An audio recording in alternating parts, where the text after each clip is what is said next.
Escrito de Johan Norberg, en defensa del capitalismo global. 2. Y no es por casualidad. Así es el capitalismo.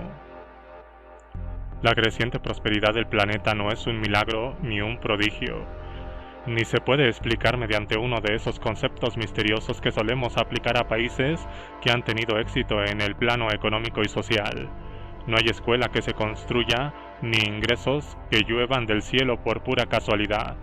Se deben a personas que aportan nuevos planteamientos y que trabajan con afán para hacer realidad sus ideas.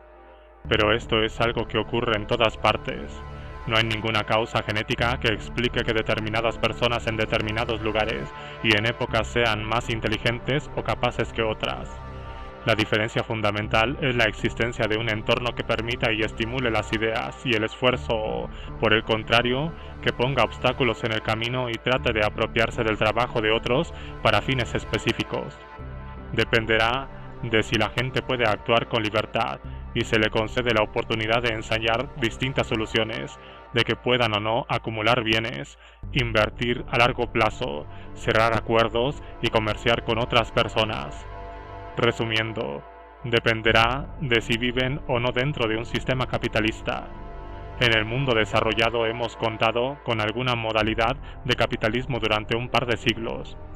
Por ese motivo justamente se nos denomina mundo desarrollado, puesto que el capitalismo ha proporcionado a las personas la libertad e iniciativa para crear, producir y comerciar, a resueltas de lo cual se ha generado un cierto nivel de prosperidad. En las últimas 2 décadas, este sistema se ha propagado por todo el mundo en un proceso al que se suele llamar globalización. Las dictaduras comunistas del Este y las militaristas del Tercer Mundo se han derrumbado, arrastrando consigo los muros que habían levantado contra las ideas y el comercio. En su lugar se ha difundido el concepto de que es imposible centralizar la generación de riqueza, que ésta únicamente se puede fomentar proporcionando a los ciudadanos libertad para que decidan por su cuenta, libertad para crear, pensar y trabajar. El capitalismo implica voluntariedad, es decir, la ausencia de coacción externa. Podemos optar por no firmar acuerdos o hacer negocios si consideramos que existe una solución más apropiada. Significa que la única manera de enriquecerse en un mercado libre es ofreciendo a la gente aquello que demanda y que están dispuestos a pagar libremente. Ambas partes deben sentir que ganan con esa operación. De lo contrario, esta nunca se llevaría a cabo. La economía no es, por tanto, un juego de suma cero. Simplificando un poco, se podría afirmar que cuantos más ingresos se genera en una economía de mercado, más se ha trabajado para ofrecer a otras personas lo que desean. Bill Gates y Madonna cosechan sumas multimillonarias, pero no robando dinero, sino ofreciendo programas informáticos y música que para muchos merece la pena pagar. Solo obtienen beneficios ofreciendo. Ello hará que las empresas y los individuos se esfuercen por desarrollar mejores productos y formas más eficaces de satisfacer las necesidades. La alternativa sería que el Estado se apropiara de nuestros recursos y, seguidamente, decidiera el tipo de comportamiento que quiera fomentar. La cuestión que se plantea entonces es la siguiente: ¿por qué el Estado va a saber mejor que nosotros mismos lo que queremos y lo que consideramos importante en nuestra vida? En una economía de mercado, los precios y los beneficios constituyen un sistema de señales que sirven para orientar a asalariados, empresarios e inversores. Si estos desean obtener un buen sueldo o unos altos beneficios, deberán buscar las áreas de la economía donde puedan satisfacer de manera más adecuada la demanda. Unos impuestos y subsidios demasiado elevados tergiversarán completamente estos vectores. El control de los precios es destructivo porque pervierte de forma directa las señales necesarias en este sentido.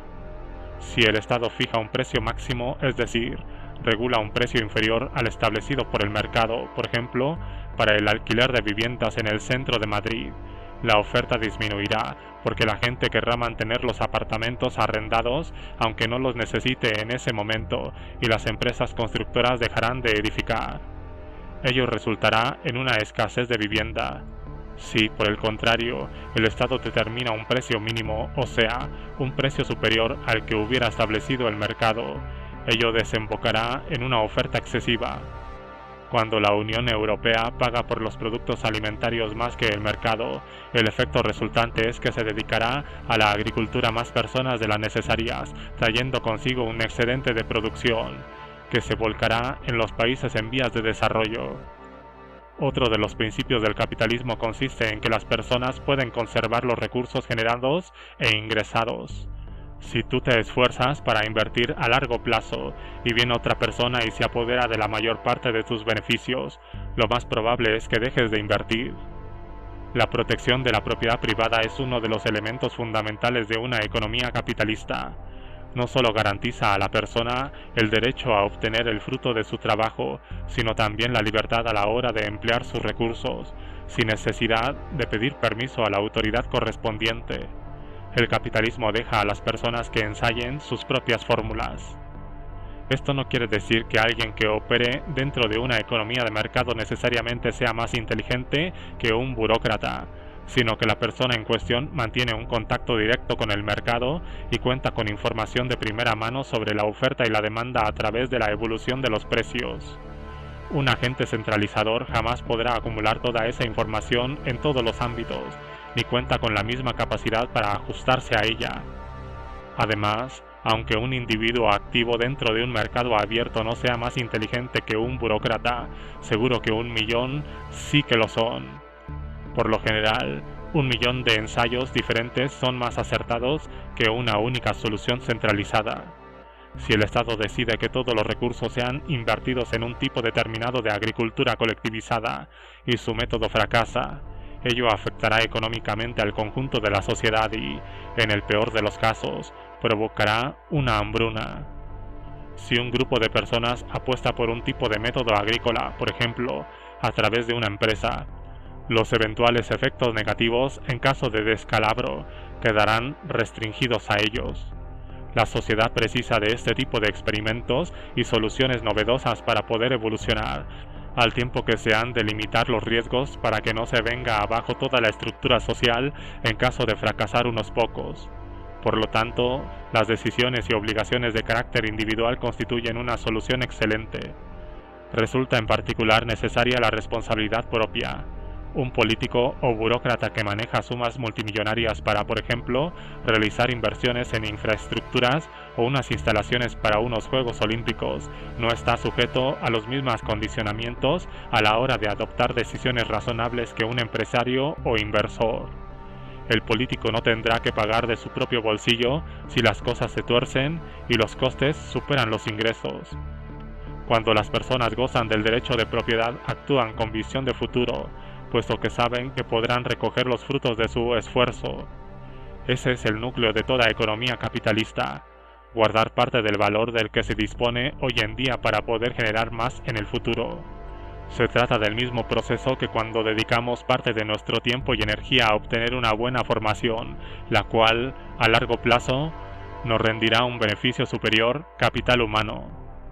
En el ámbito de la economía se traduce en que no consumiremos todo lo que disponemos, sino que conservaremos una parte por la que seremos premiados mediante intereses o dividendos procedentes de aquel que pueda explotar dicho capital de modo más eficaz que nosotros mismos.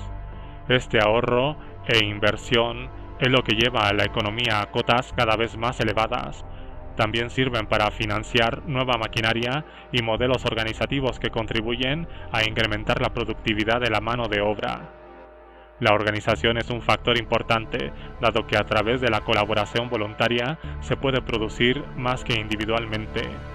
Un artesano por su cuenta quizás sea capaz de fabricar una silla en una semana, pero si se concentra en lo que sabe hacer mejor, por ejemplo, la estructura, y se alía con otra persona que sepa pintar y una segunda experta en coser almohadillas, podrán producir juntos una silla al día. Si pueden disponer de maquinaria moderna, producirán 100 sillas al día. Con ello se incrementa el valor de su trabajo. El desarrollo tecnológico permite fabricar tipos tradicionales de artículos a un coste más reducido con ayuda de nuevos equipos, poniendo nuevos inventos y productos a disposición de la gente. Esta mejora continua de la productividad mediante la distribución del trabajo y una tecnología más eficaz ha hecho que, en la actualidad, una hora de trabajo tenga un valor aproximadamente 25 veces superior en relación a mediados del siglo XIX. Ello quiere decir que los empleados obtienen 25 veces más que antes, en forma de un salario superior, un entorno laboral más adecuado y una jornada más reducida. Al aumentar su valor el trabajo de las personas, habrá más empresas que quieran adquirirlo, viéndose obligadas a subir los sueldos y mejorar las condiciones laborales para poder acceder a la mano de obra. Si por el contrario los sueldos aumentan más rápido que la productividad por la acción de ciertas leyes o convenios colectivos, ello comportará el despido de trabajadores, ya que el trabajo de estos no valdrá lo que el empresario se ve obligado a pagar por él. O bien se puede proceder como han hecho durante mucho tiempo los políticos en Suecia, a saber, suprimir los incrementos salariales a través del aumento de la inflación para evitar que nadie perdiera su trabajo. Obviamente, en ese caso, el incremento salarial adquiere la categoría de quimera. Solo mediante el crecimiento y la productividad puede aumentar el salario real. Todos los sistemas políticos y económicos precisan de regulación, incluso en el más liberal de los capitalismos. El capitalismo exige una normativa que establezca los principios de propiedad legítima, la elaboración de contratos, la resolución de litigios y otros muchos aspectos. Se trata de normas para el correcto funcionamiento de la economía de mercado. Sin embargo, existen también otras que obstaculizan dicho funcionamiento. Se trata de aquellas normas que se aplican para regular en detalle y determinar la forma en que los individuos han de emplear su propiedad, para dificultar el inicio de una actividad determinada mediante licencias y autorizaciones o con el objeto de establecer reglas restrictivas en la fijación de precios o el desarrollo de los negocios. La principal utilidad de estas reglamentaciones es otorgar al poder público un mayor control sobre la economía, pese a no intervenir directamente ni arriesgar su propio capital en ella. Estas reglas se convierten en una pesada carga que han de soportar los elementos generadores de nuestra prosperidad. Solo dentro del ámbito federal, los empresarios norteamericanos deben asumir más de 134.000 folios de normativas. Únicamente en 2002, las diversas instancias reguladoras aprobaron 4.167 normas nuevas. Teniendo esto en cuenta, es comprensible que no haya más personas que traten de hacer realidad sus interesantes proyectos. Las mencionadas normativas son perjudiciales también en otro sentido.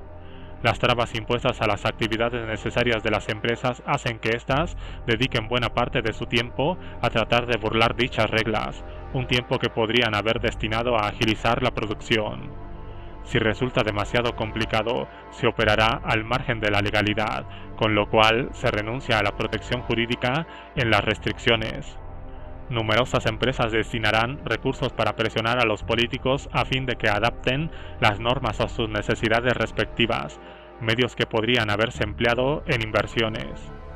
Muchos se verán tentados a tomar atajos, convirtiendo a los burócratas en receptores de generosos sobornos, especialmente en los países menos desarrollados, donde los sueldos son bajos y el aparato normativo caótico.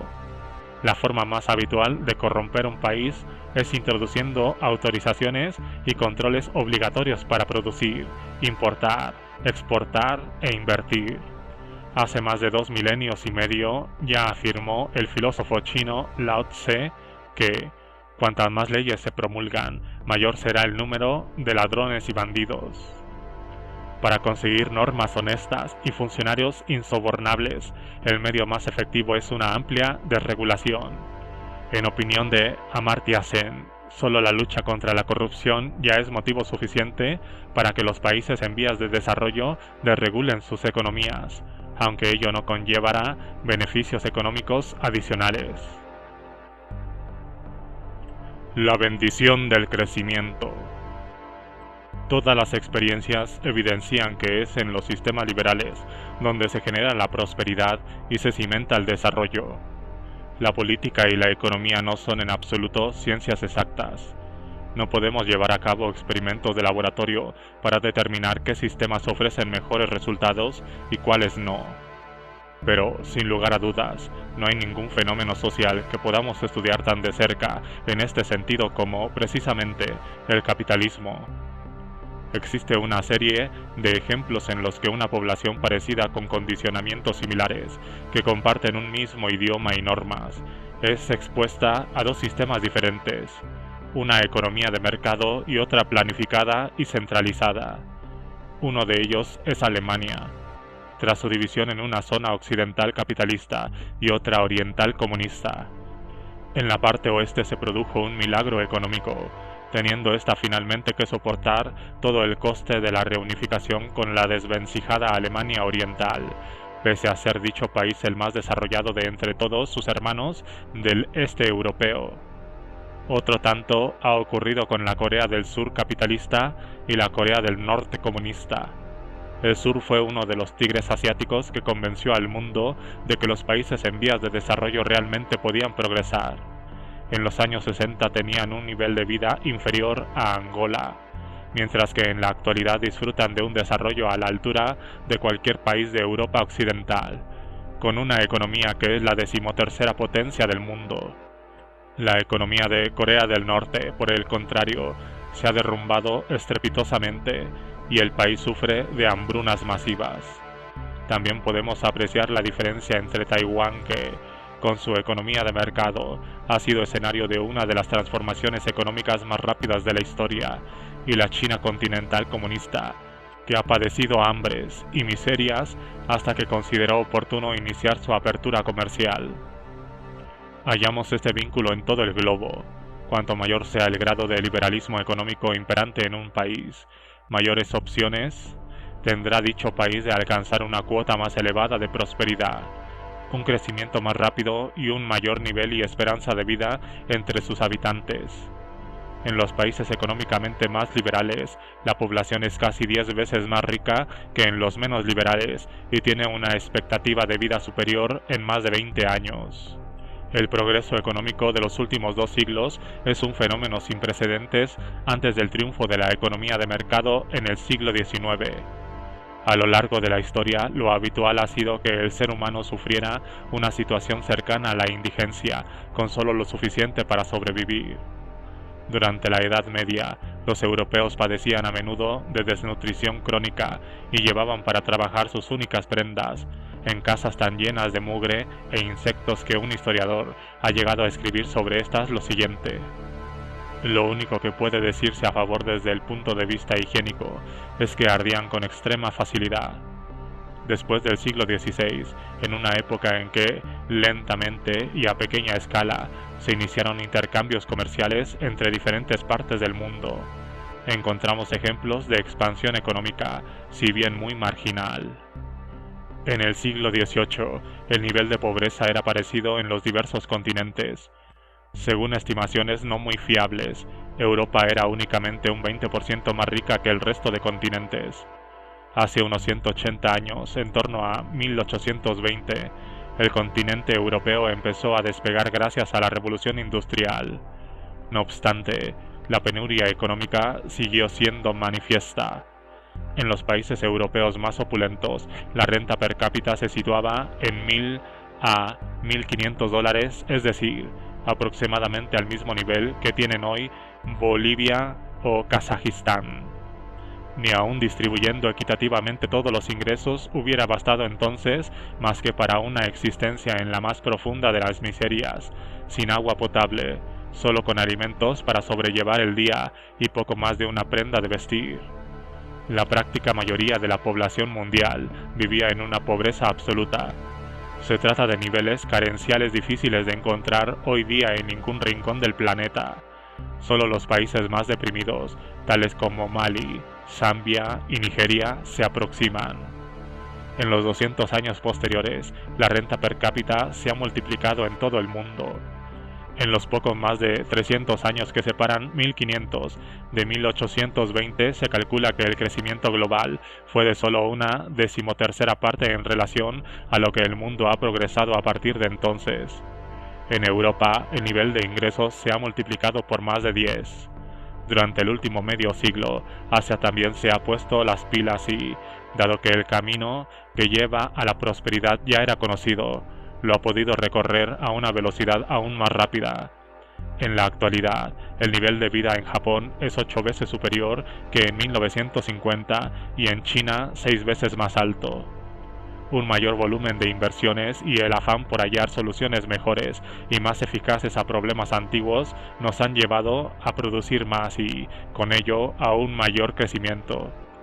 Ello estimula nuevas ideas y maquinaria que, a su vez, incrementan la productividad de la mano de obra. El Producto Nacional Bruto especifica el valor de todos los productos y servicios fabricados en un país. Al considerar este valor por cada habitante, obtenemos un indicador aproximado del nivel de riqueza de ese país. El concepto de crecimiento, es decir, la producción de un mayor volumen de artículos y servicios, quizá no suene como la cosa más interesante del mundo a todas las personas. Incluso se ha desarrollado una actitud despectiva respecto a la idea de crecimiento en determinadas esferas radicales, donde se califica a los que se interesan por este de economicistas y fanáticos del crecimiento. En parte puede tratarse de una reacción lógica al hecho de que hay ciertos sectores que empiezan a considerar este como un fin en sí mismo, es decir, que un Producto Nacional Bruto elevado es un objeto per se. Ahora bien, crecimiento significa simple y llanamente que la producción se incrementa, y con ella la prosperidad y las oportunidades. En nuestro mundo desarrollado, nos puede permitir empezar a ahorrar, consumir más, apostar por la protección social o, sencillamente, trabajar menos por el mismo sueldo. En los países en vías de desarrollo, eso mismo puede suponer la diferencia entre la vida y la muerte, el desarrollo o el estancamiento, porque es el crecimiento lo que hace posible el acceso, por ejemplo, a alimentos saludables o agua potable. En lo que respecta al día a día en India, el crecimiento experimentado por el país desde los años 80 ha llevado a la sustitución de las chozas de adobe por casas de ladrillos, así como al adoquinado y asfaltado de los caminos de tierra embarrados en el pasado. La electricidad se ha convertido en un bien generalizado y los callejones antes oscuros han sido iluminados. Las calles ya no apestan a basura y la existencia de sistemas de desagüe adecuados mantienen alejados los posibles focos de infección. Hasta las personas de menos recursos pueden permitirse comprar ropa y zapatos.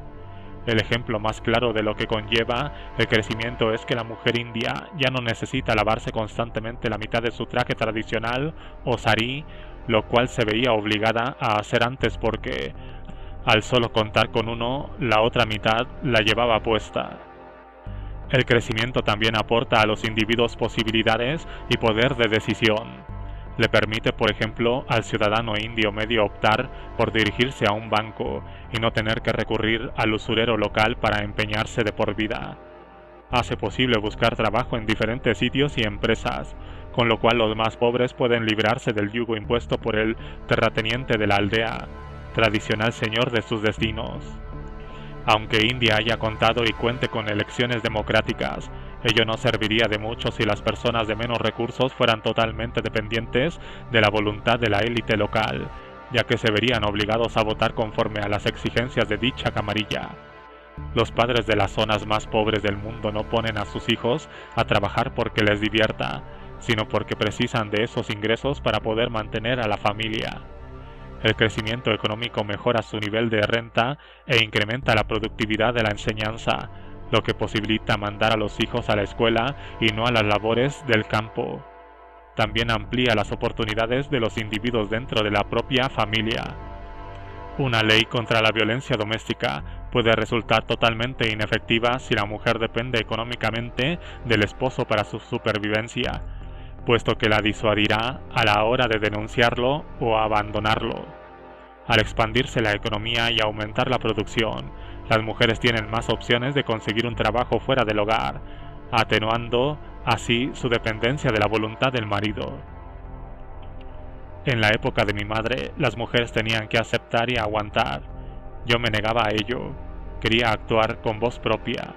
La vida no consiste solo en sacrificio, también hay que disfrutarla. Pienso que ese es el principal cambio que se está produciendo en Japón. La gente no se conforma solo con trabajar todo el tiempo, ahora también quiere poder gozar de la vida y divertirse. Eriko, ciudadana japonesa de 29 años que, aunque estaba llamada a ser campesina como sus padres, decidió convertirse en diseñadora publicitaria. Se oye decir en ocasiones que los ricos son los únicos favorecidos del crecimiento económico, que los más pobres no participan de él. Es una afirmación curiosa. ¿Por qué motivo las personas de menos recursos se beneficiarían menos del enriquecimiento de la sociedad?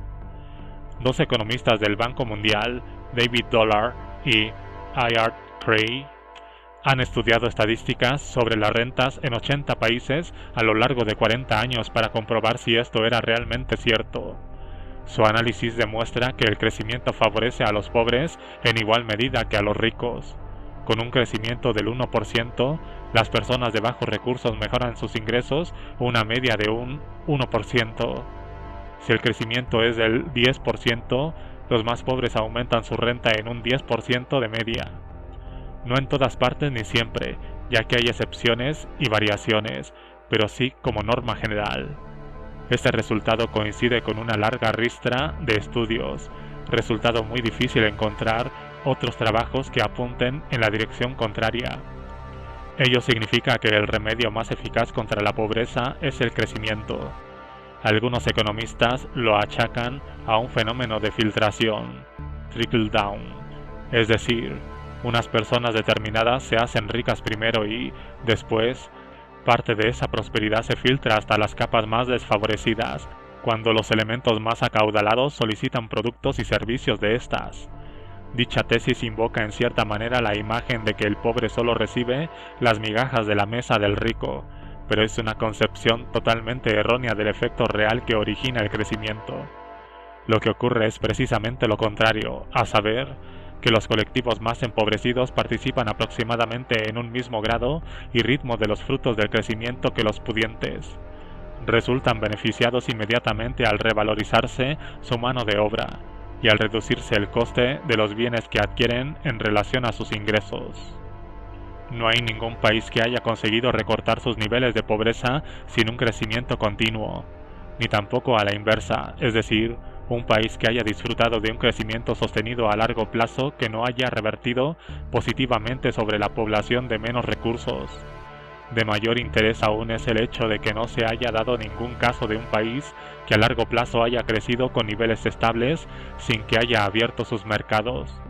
El último informe sobre el desarrollo mundial del Banco Mundial abunda en formulaciones retóricas en torno a la idea de que el crecimiento no lo es todo y que tampoco basta para lograr el desarrollo, sin duda influenciado por el auge de los movimientos antiglobalización.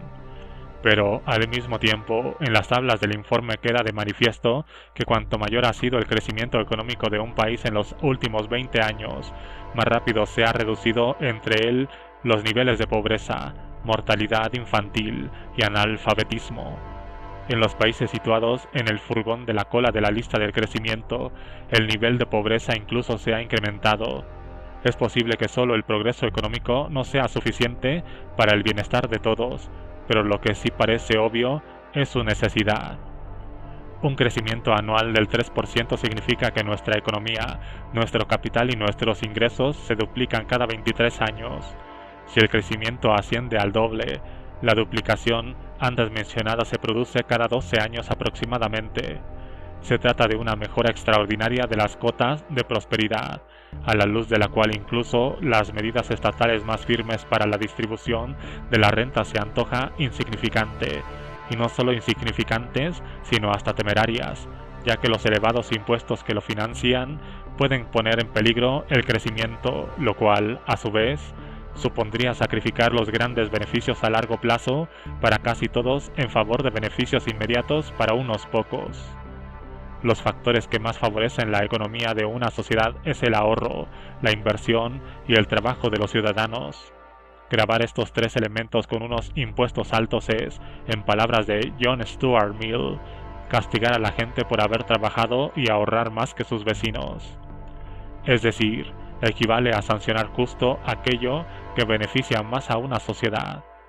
Alguien lo expresó de la siguiente manera: las multas son una especie de impuesto por obrar mal.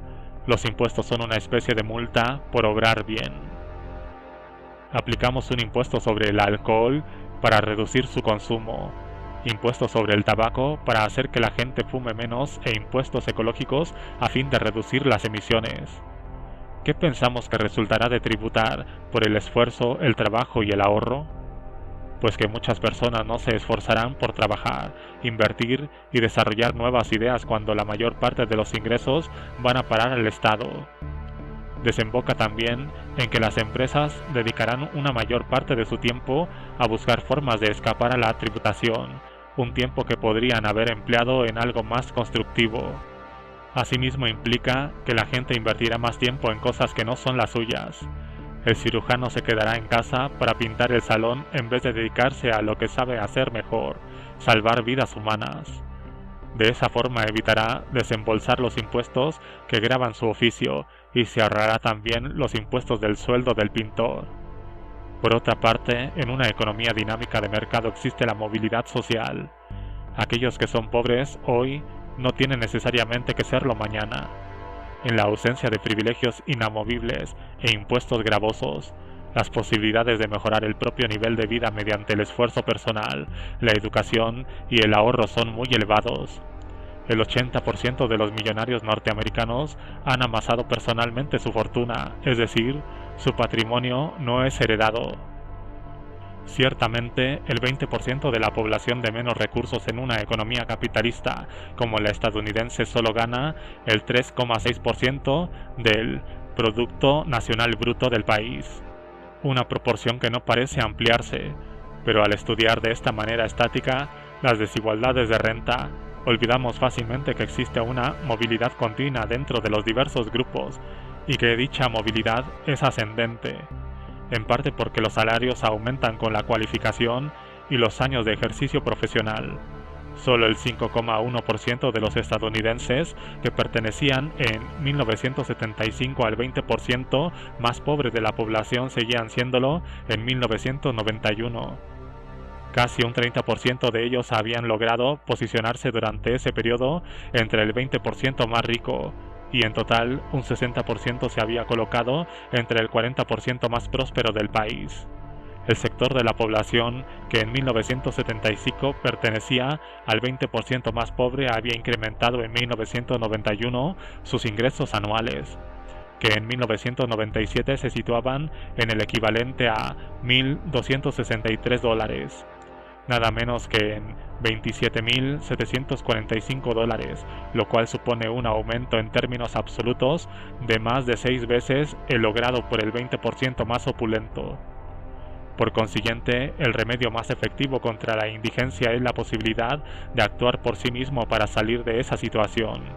El tiempo medio de estancia de un norteamericano por debajo del umbral de la pobreza es de 4,2 meses. Solo un 4% de la población estadounidense es considerada como pobre de larga duración, más de 2 años.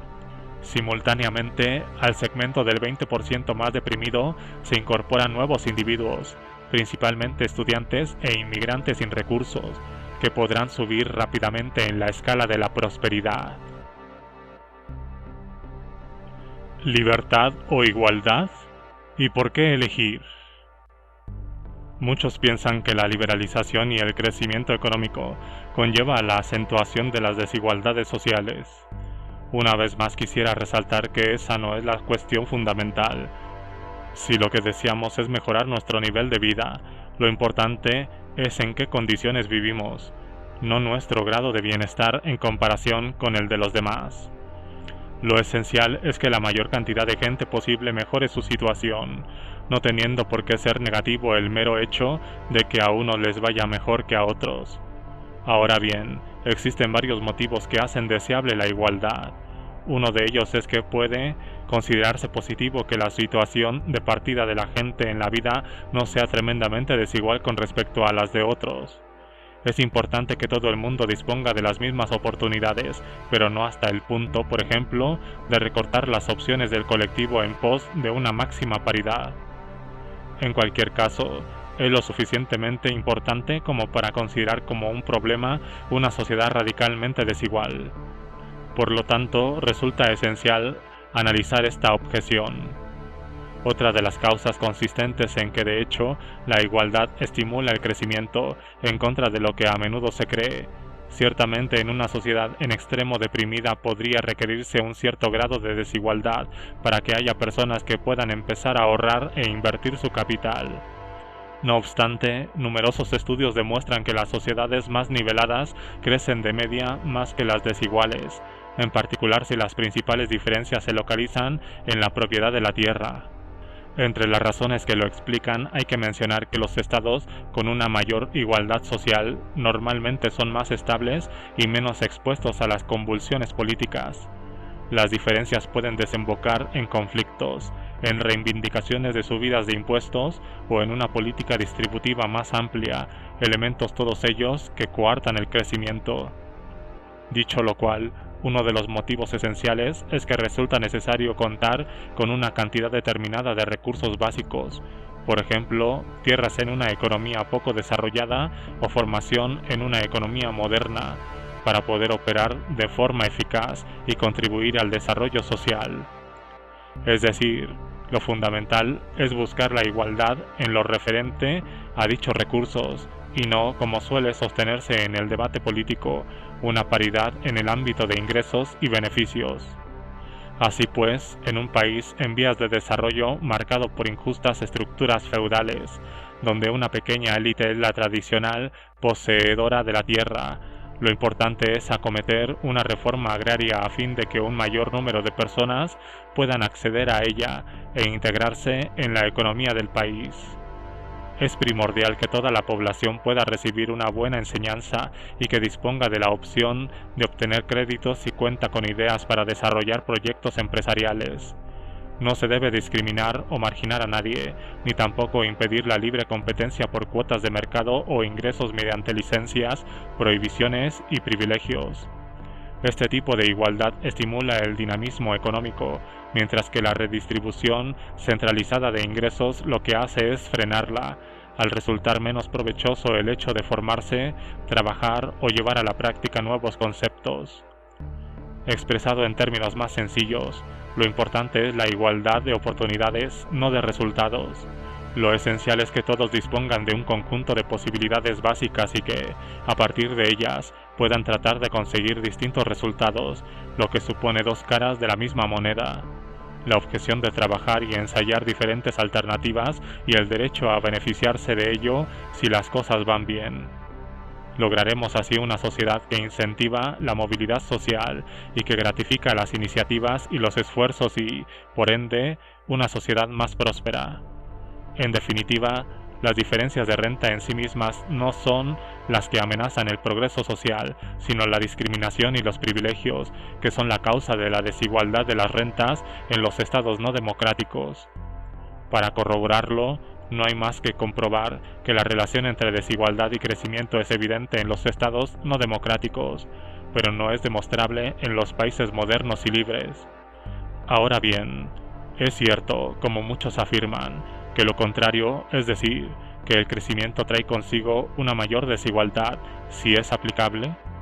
Los economistas aluden a veces a la U invertida de la curva de Kuznets, de acuerdo con un artículo del economista Simon Kuznets, publicado en 1955, donde se afirmaba que el crecimiento económico dentro de una sociedad resultaba inicialmente en una mayor desigualdad para, después de un tiempo, conducir a una cierta nivelación.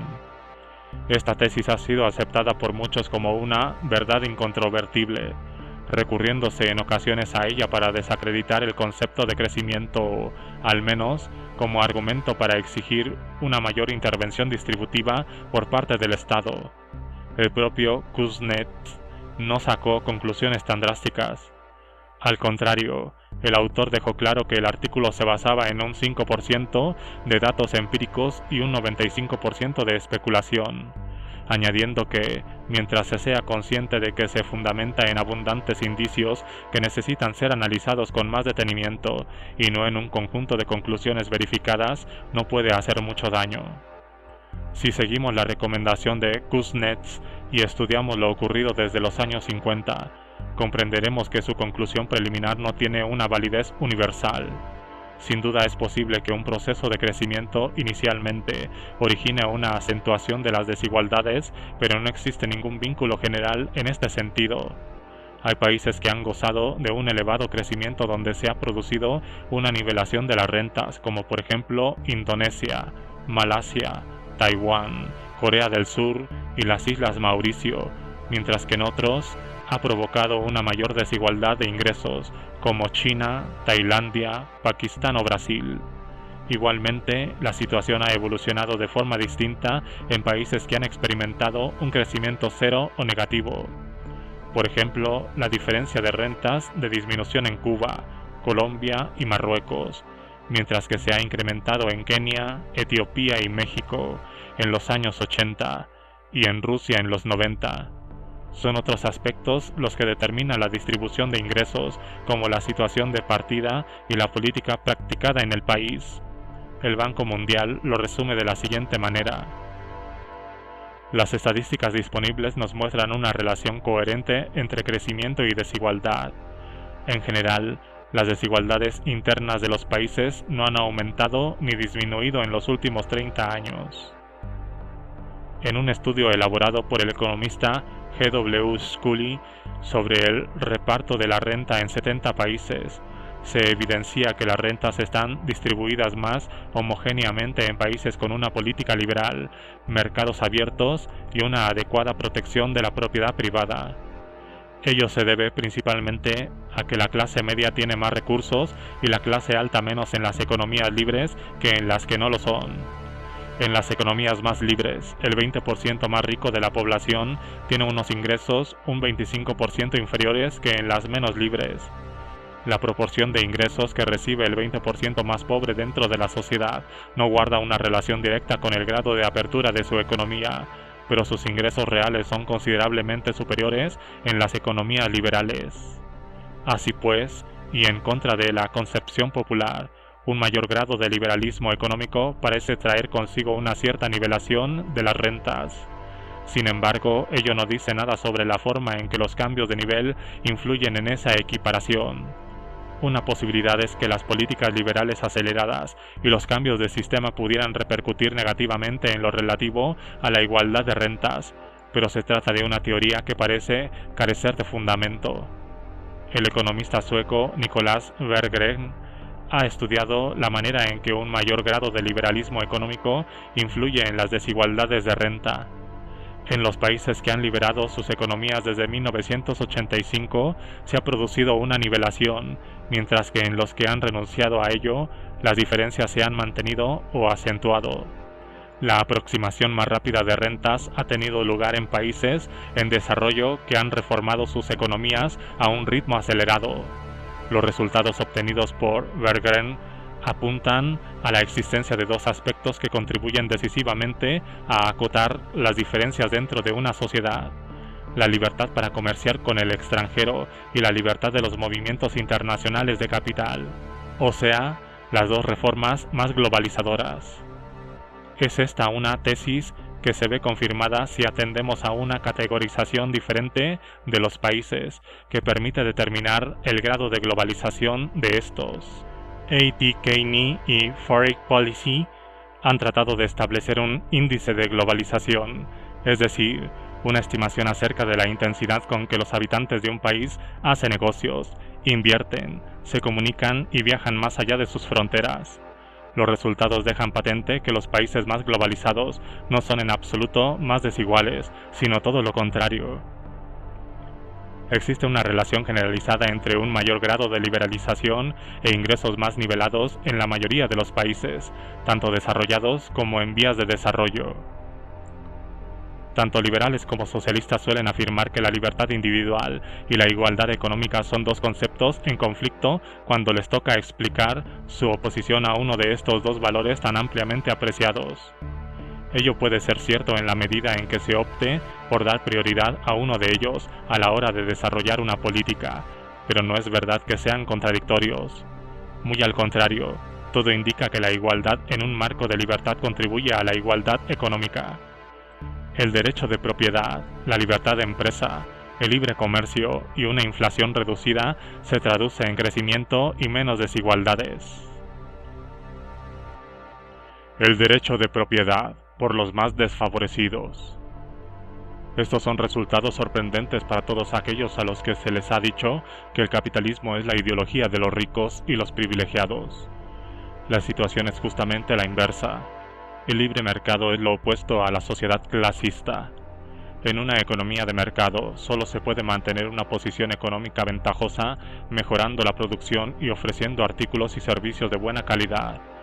Por el contrario, en las economías reguladas, donde se distribuyen prebendas y monopolios a los colectivos favorecidos, se cimenta el status quo. Aquel que dispone de contactos, tiene posibilidad de pagar sobornos y cuenta con el tiempo y el conocimiento necesarios para ventilarse los gruesos volúmenes de reglamentaciones, podrá crear empresas y desarrollar operaciones comerciales. Las personas sin recursos carecen de posibilidad alguna, ni siquiera para abrir los negocios más humildes, como una panadería o una tienda de barrio. En una sociedad capitalista, aquellas personas con ideas y la voluntad de ensayar sus proyectos tienen libertad para hacerlo, aunque no sean los preferidos de los mandatarios. En este sentido, la globalización adquiere una especial importancia, ya que altera las relaciones de poder y libera a las personas del influjo de los dirigentes locales. El libre comercio proporciona a los consumidores la posibilidad de adquirir productos y optar por soluciones más allá de los monopolios locales. La libre circulación del capital hace posible que hasta las personas de pocos recursos con ideas interesantes puedan financiar sus iniciativas comerciales y proyectos. El libre derecho de establecimiento obliga al único patrono de la aldea a ofrecer salarios más elevados y condiciones laborales más ventajosas para poder conseguir mano de obra, ya que ésta puede escoger otros lugares. Es frecuente que la izquierda acuse al liberalismo de ser la ideología de los ricos, debido a su defensa del derecho a la propiedad. Sin embargo, la defensa de la propiedad privada no significa el afianzamiento de las condiciones de propiedad imperantes. La experiencia demuestra que las clases más pudientes no son las principales beneficiadas en la salvaguardia de la propiedad privada. A menudo ocurre a la inversa. Los ciudadanos de menos medios son los que tienen más que perder en una sociedad donde no se garantiza adecuadamente el derecho de propiedad porque, cuando esto sucede, las personas con mayor poder político y contacto se apropian de los recursos y, por consiguiente, salen mejor parados. Donde se respeta la propiedad privada, los recursos y el capital se canalizan hacia los elementos productivos que ofrecen servicios al mercado y a las empresas, ámbito en el que los grupos menos pudientes cuentan con muchas más posibilidades de medrar que en un sistema gobernado por un poder central y una corrupción oligárquica. También son estos grupos los más favorecidos con el abaratamiento de los productos en relación a su nivel de renta, consecuencia de la competencia que solo es posible mediante el respeto del derecho de propiedad. La defensa de la propiedad privada significa, antes que nada, la posibilidad de planificar y de emprender iniciativas propias. El derecho de propiedad estimula el crecimiento y distribuye, por lo general, los frutos de este de manera equitativa entre ricos y pobres. Ello implica que la protección de la propiedad privada dentro de la sociedad tiene un efecto distributivo igual de beneficioso para los más desfavorecidos como el hecho de garantizar una educación a todos los ciudadanos. Por si esto fuera poco, todo apunta a que la protección de la propiedad privada es el factor que en mayor medida incentiva el crecimiento. El economista peruano Hernando de Soto ha sido uno de los principales en resaltar el perjuicio que supone para las personas de menos recursos la ausencia de derechos a la propiedad. En su revolucionario libro The Mystery of Capital, aporta una visión radicalmente diferente sobre los pobres del mundo. El problema no radica en que estos se encuentran desamparados o en situación incluso de indigencia, sino en que carecen del derecho a la propiedad. Se trata en realidad de personas con una gran iniciativa que guarda buena parte de sus ingresos, los cuales destina a la mejora de sus tierras y viviendas. Tras muchos años de viajes e investigaciones, Hernando de Soto calcula por encima de que el valor de la propiedad inmobiliaria, edificios y terrenos asociados de los pobres del tercer mundo y de los antiguos estados comunistas supera en aproximadamente 9,3 millones de dólares la cifra registrada oficialmente.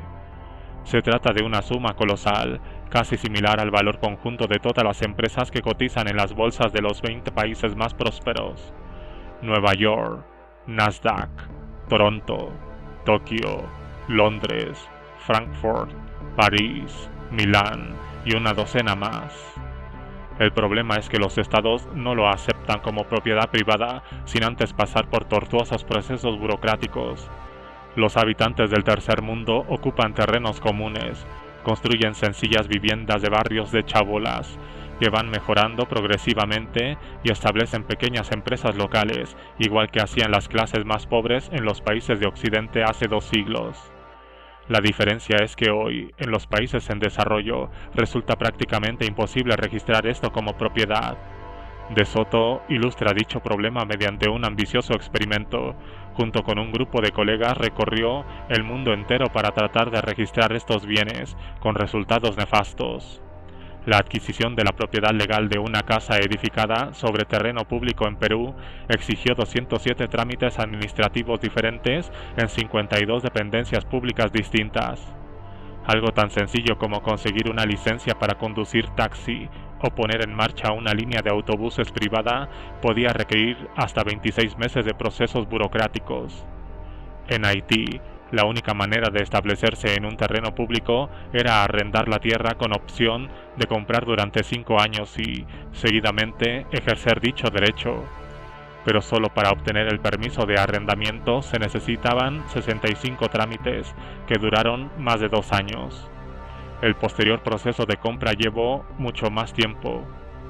En Filipinas, esa misma operación requería más de 13 años. Para poder registrar legalmente un solar en el desierto egipcio, se requería la autorización de 31 instancias públicas, lo que podía llevar entre 5 y 14 años. Hacer lo propio con un terreno cultivable precisaba entre 6 y 11 años. La adquisición de la licencia pertinente para montar una fábrica con 2 máquinas de coser en los barrios de Chabolas de Lima exigió 289 jornadas de 6 horas en desplazamientos a los distintos organismos, colas para reunirse con las personas correspondientes, cumplimiento de formularios y esperas. Aparte de ello, el coste del proceso ascendía a $1,231, es decir, más de 30 veces el salario mínimo mensual. Para las personas de pocos recursos o que carezcan de contactos influyentes, todo esto son obstáculos insalvables. Los más desfavorecidos se ven obligados a vivir, residir y gestionar microempresas en el ámbito de la economía sumergida, esto es, fuera de la ley. Ello hace que carezcan de protección jurídica y que, por lo tanto, no se atrevan a realizar inversiones a largo plazo aunque tuvieran capacidad para ello. Sus bienes no forman parte de un sistema de propiedad unitario, basado en transacciones, donde se establece claramente quiénes son los propietarios. Ante la falta de claridad sobre quién posee cada cosa, cómo se han de realizar las operaciones, quién responde del pago y de los servicios al destinatario, los mencionados bienes se mantienen como capital muerto. Se imposibilita también la obtención de créditos con los bienes como aval, lo cual permitiría que dispusieran de capital para financiar la educación de sus hijos, o bien realizar inversiones destinadas a la ampliación de sus actividades. Es decir, el método más habitual que tienen las pequeñas empresas de los países prósperos para obtener capital permanece bloqueado en los países en desarrollo. Sin una dirección registrada y desprovistos de la posibilidad de que se analice su solvencia crediticia, resulta con frecuencia imposible acceder a un teléfono, agua corriente o electricidad. Ni tan siquiera pueden vender sus propiedades. Tampoco cuentan con la opción de expandir sus actividades empresariales mediante la venta de acciones. Dado que los microempresarios se mueven dentro de la economía sumergida, deben evitar en todo momento a los burócratas y a la policía, viéndose obligados a veces a pagar generosos sobornos. Así pues, han de mantener sus actividades a pequeña escala y ocultas, lo que les impide aprovecharse de las ventajas de las operaciones a gran escala. No se atreven tampoco a hacer publicidad ni a ampliar demasiado su base de clientes, y solo venden en los barrios más próximos, nunca más allá. Los negocios importantes se limitan a miembros de la familia y a personas de confianza. De Soto sostiene que entre el 50 y el 75% de los ciudadanos de los países en vías de desarrollo operan económicamente al margen de la legalidad y que en torno al 80% de las viviendas y terrenos no están inscritos a nombre del propietario actual. En uno de los países que visitó, la propia corporación urbana había establecido un poblado ilegal en terreno público para que sus trabajadores tuvieran un sitio donde vivir. En definitiva, la mayoría de los países cuentan con recursos que no se permiten explotar a la población de forma plena. A causa de la ausencia del derecho de propiedad, la gente no puede hacer uso de sus bienes como punto de partida de su expansión económica, lo cual fue la base del camino de prosperidad emprendido por Occidente. Solo una élite en los países en desarrollo cuenta con contactos que les permiten realizar operaciones comerciales de corte moderno. El capitalismo sin derecho a la propiedad es un capitalismo exclusivamente para las élites. Millones de personas llenas de iniciativa y energía, que podrían convertirse en los empresarios del futuro, quedan así atrapados en la pobreza. Ese es uno de los motivos por los que la economía de Rusia tardó 10 años en mostrar un crecimiento positivo. Pese a la caída del comunismo, el Estado ruso necesitó una década únicamente para introducir un sistema homogéneo de propiedad privada de la tierra. Por lo general, la tierra se considera básicamente propiedad del Estado, prestándose o arrendándose solo a los agricultores. Invertir en ella, por lo tanto, carece de sentido. Venderla o subrendarla resulta impensable. A principios del siglo XXI, menos de 300.000 de los cerca de 10 millones de campesinos rusos que hay en total contaban con algo que pudiera parecerse al derecho de propiedad sobre su tierra. El Estado impone severas restricciones sobre lo que puede o no puede hacerse con los terrenos, que en realidad son de su propiedad. Obviamente, el socialismo agrícola bloquea multitud de posibilidades de inversión, pero dado que la tierra con frecuencia también es el fundamento de la solicitud de préstamos, coarta asimismo el desarrollo de un sistema crediticio moderno. Las transacciones se encaminan entonces dentro de la economía sumergida. En ocasiones se describe a Rusia como una especie de país hipercapitalista, lo cual resulta, considerado a partir de cualquier definición razonable del capitalismo, un verdadero absurdo. El socialismo agrícola practicado en el país, en combinación con una formidable maraña de regulaciones en el ámbito corporativo y de controles comerciales, ha llevado a la otra causa importante de las desigualdades en la fiscalización de las actividades agrícolas. Muchos países en desarrollo tratan de favorecer a los núcleos urbanos a costa de la población rural mediante la regulación de precios y una serie de requisitos específicos para el suministro. Formar parte de una estrategia destinada a provocar un proceso de industrialización gravando y regulando la agricultura, con objeto de que los excedentes sean reinvertidos en la industria. El problema es que esto ha desembocado en el destrozo del sistema agrario, puesto que se han esquilmado los recursos necesarios para efectivizar la producción de alimentos y poder generar así un excedente. En numerosos países de África y Latinoamérica ha dado lugar a un círculo vicioso, con la inmigración de grandes masas de población desde las depauperadas zonas rurales a las ciudades. El problema consiste en la ausencia de una demanda apreciable de artículos industriales al estar en el campo sumido en la pobreza, de forma que el desempleo y la miseria avanzan en las ciudades, y con ello el desarraigo, la delincuencia, la prostitución, etc. Los bienes que las personas sin recursos adquieren y acumulan no son reconocidos ni registrados. Ello, a su vez, impide que despegue la demanda de productos agrícolas, lo cual promueve la inmigración a las urbes. Tampoco se puede contar con la posible demanda proveniente del exterior por culpa de los elevados muros arancelarios que imponen los países ricos a los productores agrícolas. Hay varios tipos de políticas antiliberales que perjudican en particular a los que tienen menos. Una de ellas es la inflacionista, que destruye el valor de la moneda. Cuando el Estado incrementa rápidamente el volumen de dinero circulante anual, los modestos recursos monetarios acumulados por los pobres, mientras que los más pudientes, que poseen terrenos, inmuebles y empresas registradas, salen mejor parados.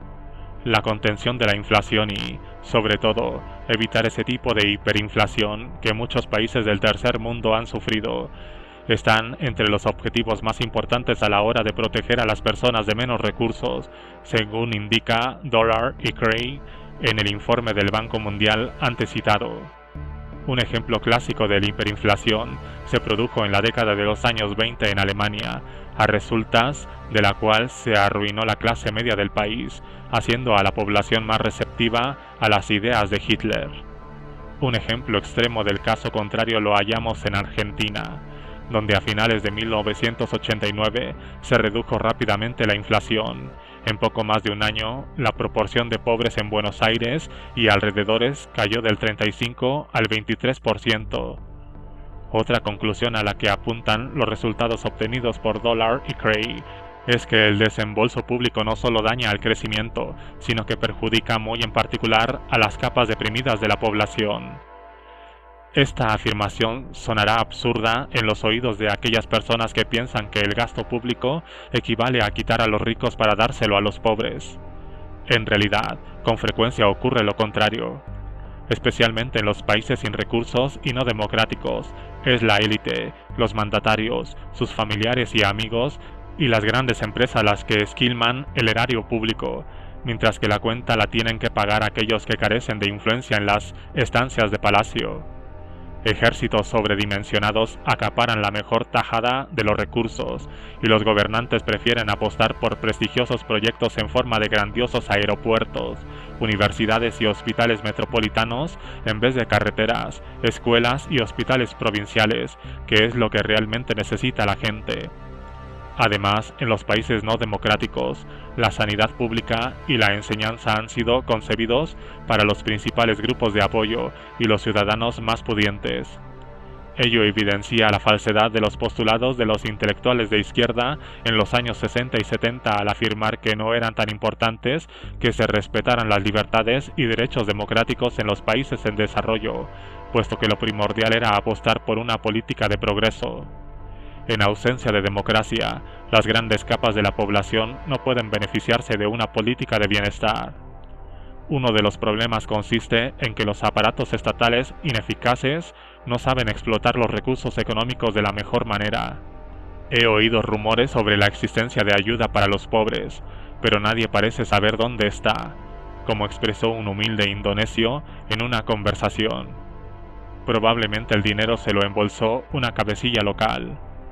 Encontramos el mismo problema en India, donde la burocracia y la corrupción han convertido la asistencia a los más desfavorecidos en un agujero negro. Cada dólar de ayuda recibida por los ciudadanos de menos recursos a través del ambicioso programa de alimentos subvencionados ha costado al Estado indio $4,30. Naturalmente, para los pobres supone una pérdida neta que sus artículos de primera necesidad sean gravados tan duramente para obtener una suma de dinero considerablemente inferior. El capitalismo no es un sistema perfecto ni resulta ventajoso para la totalidad de la gente en todo momento. El movimiento antiglobalización es muy hábil a la hora de denunciar ejemplos específicos, como el desmantelamiento de una fábrica o el recorte de unos salarios. Sin que esto deje de ser cierto, existe el peligro de que al concentrar la atención sobre casos concretos, quedamos totalmente confundidos acerca del funcionamiento general de un sistema político y sobre las fantásticas ventajas que nos reporta a la gran mayoría en comparación con otras opciones. Podemos hallar inconvenientes y problemas en todos los sistemas políticos y económicos, pero ello no nos puede llevar al rechazo de todas las soluciones. Rebuscar ejemplos negativos de lo que puede suceder en una economía de mercado no es tan difícil. Siguiendo ese mismo método, podríamos demostrar que el agua o el fuego son perjudiciales porque hay gente que se ahoga y otros que mueren quemados en incendios, pero no nos aporta ninguna perspectiva de conjunto. Eso equivale a prescindir completamente de la libertad y la independencia que el capitalismo proporciona a las personas que no han conocido otra cosa que la opresión y renuncian al progreso tranquilo y estable que manifiesta como norma una sociedad donde impera una economía de mercado. No está mal identificar problemas y deficiencias dentro de un sistema en su conjunto exitoso si la intención es constructiva y lo que se desea es solventarlos o paliarlos. Pero si a ello se une una condena del sistema como tal, se debería ser capaz de responder a la siguiente pregunta: Nunca antes en la historia se ha prosperado tan rápidamente ni se han reducido tanto los niveles de pobreza. ¿Qué otro sistema político y económico sería capaz de hacerlo mejor? ¿Y qué ejemplos hay de ello, tanto históricos como en nuestro mundo actual? El milagro asiático. Para calibrar la forma en que la política influye en el progreso de un país, puede resultar esclarecedor comparar las dos regiones que ofrecen el principal contraste del periodo de posguerra: el este de Asia de las expansiones prodigiosas y el África de las catástrofes. En 1960, Zambia tenía un nivel de riqueza casi parejo al de Corea del Sur. En la actualidad, Corea del Sur se sitúa a un nivel similar al portugués y es 20 veces más rica que Zambia. Los taiwaneses eran por entonces más pobres que los congoleños. Hoy en día están a la altura de los españoles, mientras que Congo se ha mantenido en su nivel anterior. ¿Por qué le fue tan bien a Asia y tan mal a África? Terminada la Segunda Guerra Mundial, la economía japonesa quedó hecha añicos y los países recientemente ocupados de su entorno se encontraban arruinados y azotados por el hambre y la miseria. El mundo creía que acabarían destrozados por la corrupción, la criminalidad y las guerrillas. Pero a partir de los años 60, las economías prodigio del este asiático han tenido un crecimiento anual de entre el 5 y el 7% aproximadamente, duplicando su nivel de renta cada década. El ahorro, la inversión y las exportaciones han adquirido enormes proporciones y los países se han industrializado con gran rapidez. Ex colonias como Singapur y Hong Kong incluso han superado a la antigua metrópoli británica en índice de prosperidad. En casi todos estos países, ese rápido desarrollo se ha producido sin incrementar e incluso reduciendo el grado de desigualdad económica, pese a la inexistencia de una política redistributiva. La pobreza ha cedido rápidamente. En Indonesia, la proporción de la población que vivía en la pobreza absoluta se ha reducido del 58 al 15%, y en Malasia del 37 al 5%. Entre 1960 y 1990, la esperanza de vida en los países del este asiático ha aumentado de 56 a 71 años. A largo plazo, este proceso trajo consigo también la democratización de países como Taiwán, Corea del Sur y Tailandia, a los que ahora se han unido Indonesia. Los estados de la región han demostrado que es perfectamente posible la industrialización y el progreso de los países en vías de desarrollo. También han dejado patente que ello solo es posible mediante una economía de base capitalista y orientada hacia el exterior, no a través de una economía de planificación y hermética. Últimamente ha habido numerosos economistas que han destacado que también las economías del milagro asiático contaban con una fuerte intervención estatal y que esto, en realidad, contradice la teoría de que el liberalismo por sí solo puede generar desarrollo. La primera afirmación es correcta, particularmente en lo que concierne a los países pioneros de la región, es decir, Japón, Corea del Sur y Taiwán, donde la implicación del Estado fue muy considerable. Los últimos tigres asiáticos, Indonesia, Malasia y Tailandia, despegaron con una menor intervención estatal. El Estado controlaba las inversiones, regulaba los bancos, apostaba por determinadas industrias y las protegía, y disponía de un abanico de instrumentos intervencionistas en caso necesario. Pero esto no es un fenómeno único. Así ha ocurrido siempre en los países en desarrollo de todos los continentes y con especial intensidad. En la amplia valoración realizada por el Banco Mundial de los países protagonistas del milagro asiático, se constata que otras economías ensayaron intervenciones similares pero con escaso éxito, y por lo general recurrieron a ellas de forma más radical. La diferencia entre los países del este de Asia y los demás es que optaron por garantizar y defender el derecho de propiedad, crearon un cuerpo normativo para la protección de la iniciativa privada y la competencia. Su política monetaria fue estable y mantuvieron la inflación a bajo nivel. Optaron por la educación para todos, lo que se tradujo en una población cualificada capaz de hacer progresar al país. Al apostar por la formación de nivel inferior y dejarla superior al mercado de financiación privada, La política educativa adoptó un perfil de igualdad y garantizó que los centros de enseñanza superiores se adaptaran a las necesidades de la economía. Los países del este asiático llevaron a cabo reformas agrarias que arrebataron a las antiguas élites las tierras y privilegios que habían sido objeto de rapiñas en el pasado. Ello hizo posible la incorporación del conjunto de la población a la economía. A los campesinos se les dio la oportunidad de disponer libremente de sus excedentes para guardarlos o invertirlos según creyeran conveniente, motivándolos con ello a hacer más efectivas sus plantaciones. El mayor rendimiento obtenido hizo posible el abastecimiento alimentario de estos países, liberando así mano de obra para la industria que, a su vez, tuvo que hacer frente a un incremento de la demanda debido al aumento de las rentas en las zonas rurales. Los países de la zona se han centrado más en generar puestos de trabajo que salarios mínimos y normativas laborales, lo cual se ha traducido en empleo para casi todo el mundo y, posteriormente, han ido subiendo los salarios de la mano de la productividad. Gracias a la posibilidad de recortar los sueldos en épocas de recesión, al tiempo que los productos en venta también se abarataban, muchos de estos países han salido airosos de las crisis con una mayor agilidad y un menor índice de desempleo que otros. En otros países en vías de desarrollo, la iniciativa privada está circunscrita a un laberinto de regulaciones, requiriéndose licencias y autorizaciones para poder desarrollar actividades empresariales. Como contraste, los estados del este de Asia han aplicado una política corporativa de notoria liberalidad. Cualquier particular con proyectos en la cabeza ha podido crear una empresa con un mínimo de engorro burocrático y desarrollar su trabajo sin un marcaje férreo ni restricciones en la fijación de precios. Hong Kong es el que ha ido más lejos en este empeño. Allí bastaba con crear una empresa y comunicárselo a posteriori al organismo de turno para la obtención del permiso.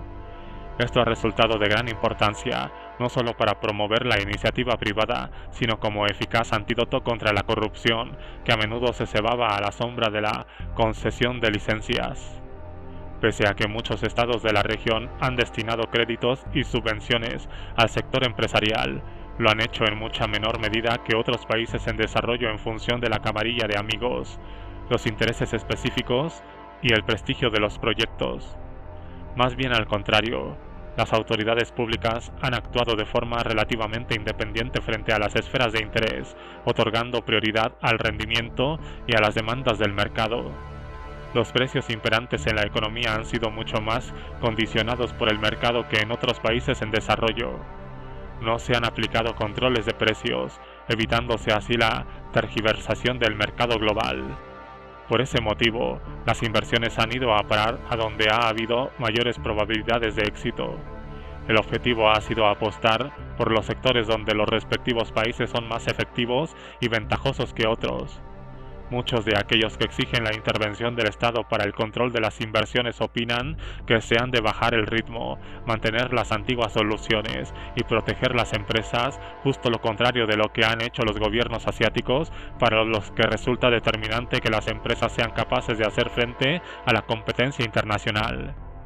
El gobierno japonés impulsó a la quiebra a varias grandes corporaciones por su falta de potencial para generar beneficios.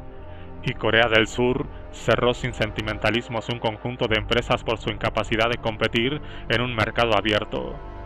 Esta ausencia de compasión también se ha hecho patente en el propio poder público. Cada vez que se ha sospechado que las subvenciones y gastos han podido amenazar la estabilidad económica, las autoridades han limitado sus intervenciones, con lo cual han evitado eventuales crisis presupuestarias y la subida de la inflación. Ante todo, estos países han apostado decididamente por su integración en la economía internacional. Se encuentran entre las economías más exportadoras del mundo y la mayoría de ellos han acogido inversiones de empresas extranjeras. Cuanto mayor ha sido el comercio de los países de la región en proporción al Producto Nacional Bruto, mayor crecimiento han experimentado. La mayoría de estos países han impuesto aranceles a la importación, como ocurre en el resto de Asia, África y Sudamérica. Lo peculiar de los países del este asiático radica en que aplicaron esta política en menor grado que otros países en desarrollo y que la abandonaron bastante antes. mientras otros apostaban por la independencia económica y evitaban el comercio exterior. Las economías de la región optaron por la internacionalización. En la década de los 60 comenzaron a incentivar las exportaciones a través de una serie de medidas, entre otras, suprimiendo la obligación de tener licencia y eximiendo totalmente de aranceles de importación a los exportadores y a sus proveedores. Los derechos aduaneros aplicados a los bienes de consumo se han mantenido a un nivel bajo, de acuerdo con el índice de apertura elaborado por los economistas Jeffrey Sachs y Andrew Warner, de la Universidad de Harvard. Estos países estuvieron entre los pioneros a la hora de abrir sus economías mediante la atenuación de aranceles, la supresión de cuotas, la libre exportación y el libre flujo de las divisas extranjeras. Las economías de Taiwán, Tailandia y Malasia son consideradas abiertas desde 1963, Japón desde 1964, Corea del Sur desde 1968 e Indonesia desde 1970. Hong Kong ha aplicado una política comercial más liberal que ningún otro país del mundo. Esa misma revolución no llegó a Sudamérica hasta los 90 y aún no ha cundido en la mayoría de los países africanos. Resulta muy ilustrativo cotejar estas economías prodigio con las de sus vecinos, de cultura y población similares, pero que decidieron recurrir a una política totalmente opuesta. Corea del Norte y Birmania, países extremadamente reacios a la economía de mercado, escogieron una política ultraproteccionista con una economía férreamente controlada. No participaron en manera alguna del extraordinario auge de la región, sino que quedaron estancadas en la más profunda de las miserias y hoy en día están gobernadas por dictaduras inhumanas. Muy lejos de ser un ejemplo de la eficacia de las regulaciones y el control estatal, el milagro asiático demuestra que una economía de mercado que estimula la iniciativa privada y la apertura constituye la base del progreso. El embrollo africano. El doloroso contraste de las economías prodigio del este asiático lo hallamos en el África subsahariana, donde se encuentra la mayoría de los países que han reducido su renta per cápita desde mediados de los años 60, así como la mayor concentración de pobreza, enfermedades, desnutrición, analfabetismo y trabajo infantil de todo el planeta. A diferencia del resto del mundo, este continente se ha habituado en los últimos 30 años a ver cómo cae su nivel de vida y se extiende la miseria. Hay algunos factores naturales que contribuyen a ello. El clima tropical es un excelente caldo de cultivo de las enfermedades parasitarias, la tierra es menos fértil y las catástrofes naturales son más frecuentes que en nuestra parte del mundo. Una tercera parte de la población vive en países sin salida alguna al mar, lo que dificulta en extremo su conexión con los mercados internacionales y las corrientes comerciales. Las artificiales fronteras establecidas por los antiguos poderes coloniales, unido a su política discriminatoria, han ayudado a crear una difícil situación de disgregación tanto étnica como lingüística dentro de los distintos países. Una buena parte del continente está atenazada por guerras y conflictos. Ahora bien, hay otras regiones con una naturaleza y una configuración cultural hostiles que se las han arreglado mucho mejor que África. Incluso, factores tales como las guerras y el hambre tienen causas políticas. Nunca una democracia ha sufrido una hambruna, ni tampoco dos democracias se han ensarzado en una guerra. Ello demuestra que las opciones de desarrollo en gran medida dependen de las instituciones y de la política practicada por un país. En este sentido, África destaca sobre todo por haber sufrido opresión política, corrupción, economía planificada y proteccionismo en proporciones muy superiores a cualquier otro continente. Los dirigentes africanos heredaron de los poderes coloniales una estructura política jerárquica y represiva, la cual ha utilizado para someter otros grupos étnicos y las zonas rurales, así como para vulnerar los derechos más fundamentales. Los mandatarios de África han querido evitar tanto la política de las antiguas colonias como el riesgo de caer en una situación de dependencia respecto a ellas. Por ese motivo han tratado de implantar economías autosuficientes a través de aranceles draconianos y una industria nacionalizada y controlada con mano de hierro.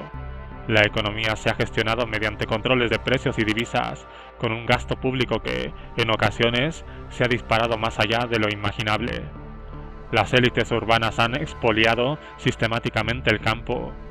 En lugar de generar mercados, establecieron monopolios de compra que pagaban precios misérrimos. Asimismo, se introdujeron sistemas de distribución estatal de los alimentos, en los que el Estado acaparaba todos los excedentes agrícolas, lo cual empobreció a los campesinos y acabó con los comerciantes. Los volúmenes de producción cayeron, empujando a los agricultores hacia la economía sumergida. Ello coartó las iniciativas de industrialización y amenazó con destruir las sociedades cuando sobrevino la recesión de los años 70.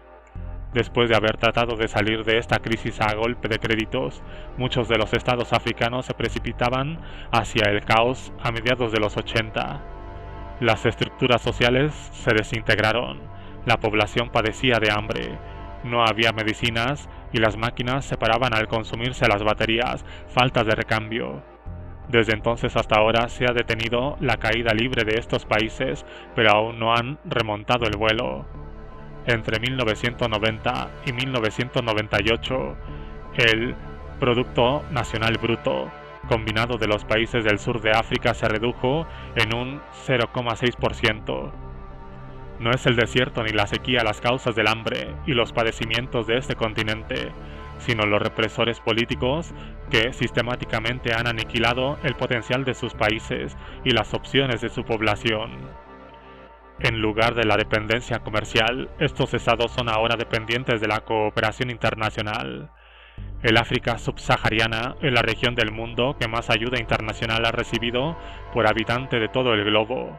En algunos países la ayuda al desarrollo supera en más del doble a sus propios ingresos, pero el dinero no ha ido a los más necesitados, sino que a menudo se ha destinado a mantener regímenes canallas que han esquilmado a la población.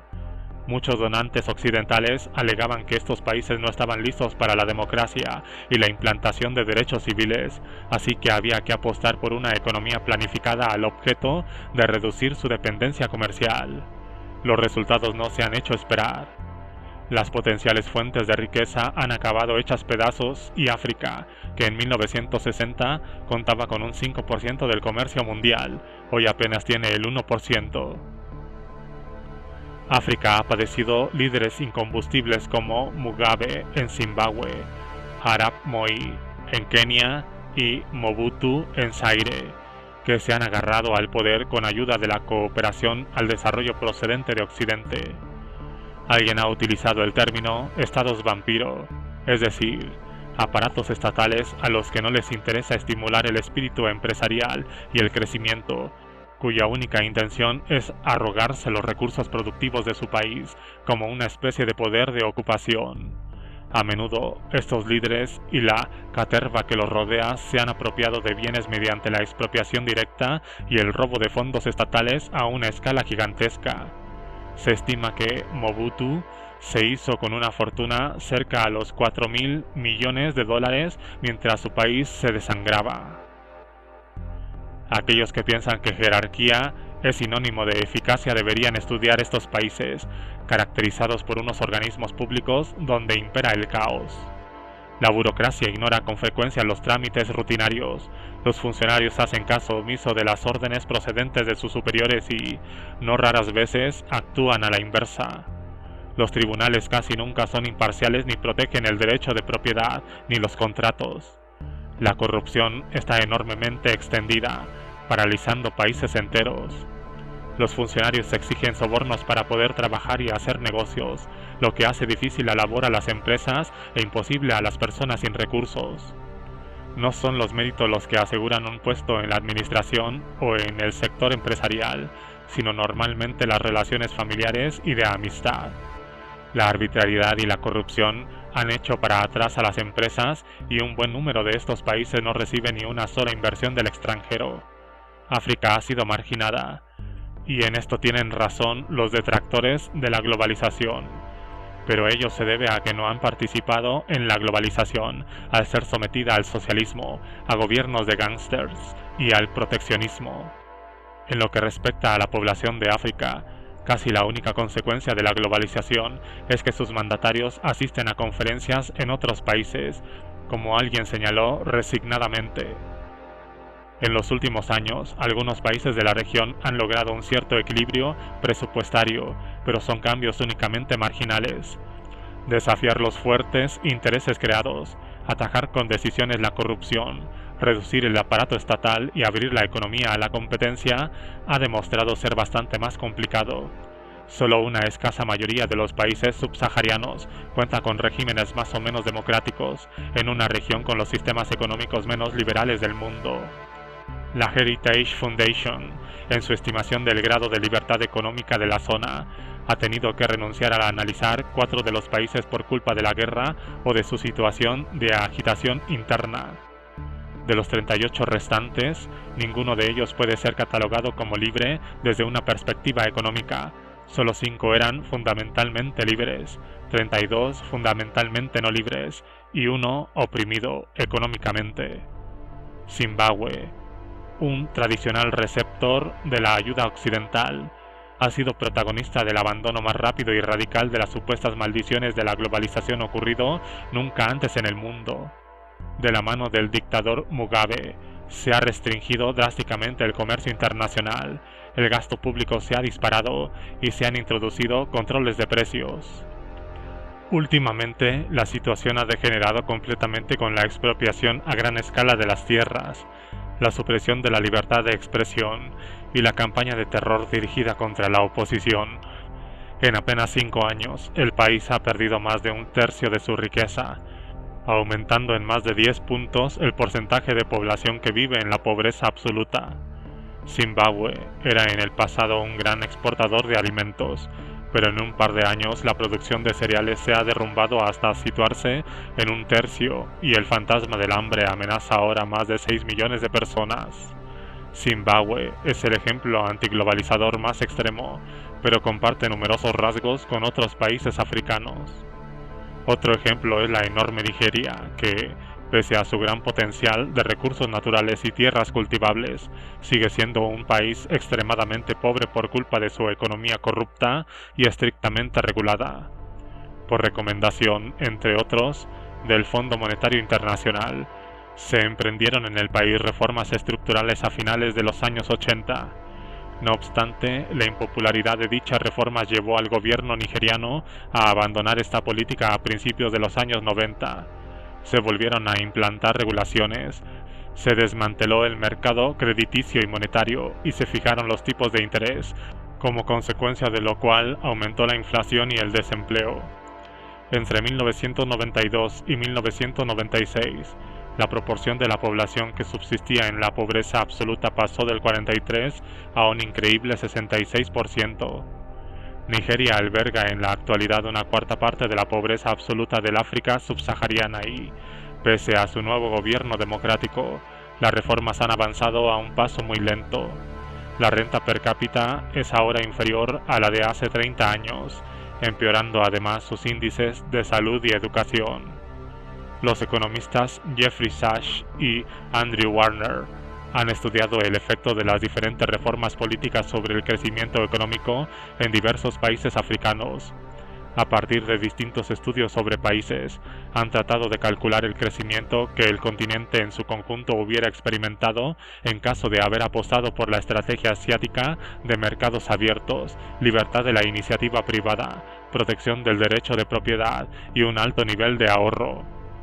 Sostienen que, de haber sido así, África, a pesar de sus condicionamientos naturales, habría logrado un crecimiento medio per cápita de aproximadamente el 4,3% anual entre 1965 y 1990. Con ello se habría casi triplicado la renta de la población. Obviamente, esta cifra hay que tomarla con una gran dosis de escepticismo, pero, independientemente del margen de error que se quiera añadir, resulta chocante en comparación con el crecimiento real del África durante este periodo, de un mínimo 0,8% anual. El eventual éxito de una política liberal parece bastante creíble si estudiamos los buenos ejemplos que encontramos en África, en países que han apostado por el libre comercio y por una economía más abierta. Los ganaderos de Botsuana comprendieron pronto que les interesaba luchar por la apertura de sus mercados, lo cual supuso que buena parte de la economía del país se viera obligada a competir ya a finales de los 70. Gracias a su acuerdo de asociación con la Unión Europea, Botsuana está exenta de aranceles y de cuotas de exportación a los estados de la Unión Europea. El país garantiza el derecho de propiedad y nunca ha recurrido a la nacionalización de las empresas. Desde su independencia en 1966, Botsuana ha sido la positiva excepción democrática en un continente siempre dominado por dictaduras. Gracias a ello se ha convertido en el país menos corrupto de África a nivel de los estados europeos. El crecimiento económico de Botsuana ha sobrepasado incluso al de los países del este asiático, con índices anuales superiores al 10% entre 1970 y 1990. Otro país que pronto optó por el libre comercio es la pequeña isla de Mauricio, recortando sus gastos militares, protegiendo el derecho de propiedad, rebajando los impuestos, liberalizando el mercado de capitales y reforzando su competitividad, ha logrado índices de crecimiento anual de 5 puntos. Hoy en día, casi todos sus habitantes disponen de agua corriente, al tiempo que la educación y la asistencia sanitaria se extiende entre la población. Si países como Mauricio y Botsuana pueden, ¿por qué no el resto de África? No hay ninguna cualidad inherente a las personas que diferencie a los países. También las gentes de otros países africanos son inventivos y emprendedores, pero se ven obligados a concentrar sus esfuerzos en sortear la corrupción y las normativas y a manejarse en el marco del sector informal. Otro país africano de especial interés es Ghana, que inició un proceso de liberalización económica en 1983, lo que permitió prosperar poco a poco mientras los países vecinos se iban hundiendo progresivamente. Se ha desregulado en particular la agricultura, suprimiéndose los aranceles, los controles de precios y las subvenciones. La producción ha crecido rápidamente, lo cual ha beneficiado sobre todo a los cultivadores de cacao, pero dado que estos han tenido la posibilidad de invertir y han contado con el capital necesario para llevar a cabo reparaciones y adquirir productos y servicios, todas las personas implicadas en ese comercio también han sacado partido del boom de la agricultura. El índice de pobreza extrema se ha reducido en Ghana durante la década de los 90, del 36 a poco más del 29% de la población. Además, el país ha cambiado a un sistema de gobierno democrático. Uganda ha evolucionado de manera similar, siendo uno de los países que se ha liberalizado con mayor rapidez en la última década. El comercio ha sido desregulado, se han abolido los controles de precios, los impuestos han bajado y se ha reducido la inflación, al tiempo que se ha empezado a garantizar el derecho de propiedad y a liberalizar los mercados financieros. Todo ello, unido a una amplia ayuda al desarrollo, ha dado lugar a un crecimiento superior al 5% y a un recorte de las desigualdades. En los 90 disminuyó la pobreza absoluta del 56 al 35%. Una transparencia relativamente considerable y la labor de difusión de las ONG lo han convertido en el primer país africano donde la presencia del HIV y SIDA en áreas urbanas ha empezado a decaer. Ejemplos como los anteriores de leones africanos en el ámbito de la economía, el equivalente a los tigres y dragones asiáticos, demuestran, pese a los contratiempos, que la pobreza no tiene una causa predeterminada por naturaleza. Lenta, muy lentamente, algunos países al sur del Sahara están empezando a explotar sus recursos de forma más eficaz y a otorgar a sus ciudadanos una mayor libertad económica. El mundo de democracia se incrementa y el proceso de urbanización diluye las antiguas lealtades tribales que hasta el momento habían evitado la igualdad ante la ley. La competencia debilita la corrupción, puesto que con aquella pierden los mandatarios poder a la hora de conceder o de negar permisos y privilegios. El interés por las inversiones extranjeras es también un elemento dinamizador, dado que las empresas evitan invertir en economías corruptas. El estricto control al que están sometidas esas economías empiezan a resquebrajarse ligeramente. La proporción de los presupuestos nacionales destinada a la salud y a la atención sanitaria en los países subsaharianos se ha incrementado, aunque de forma marginal, durante los 90. A África le queda un larguísimo camino por recorrer, pero este no es intransitable, como algunos sostienen. Después de haberse encontrado en caída libre, muchos países africanos han conseguido una cierta estabilidad, si bien a nivel extremadamente bajo. Para poder avanzar se requieren ambiciosas reformas democráticas y liberales, y, para llevar estas a cabo, se necesitan dirigentes democráticos que se atrevan a anteponer los intereses del pueblo a los de las burocracias y los amiguetes. Teniendo en cuenta la poca, halagüeña situación de partida, no es probable, pero realmente tampoco imposible, que el siglo XXI sea el siglo de África.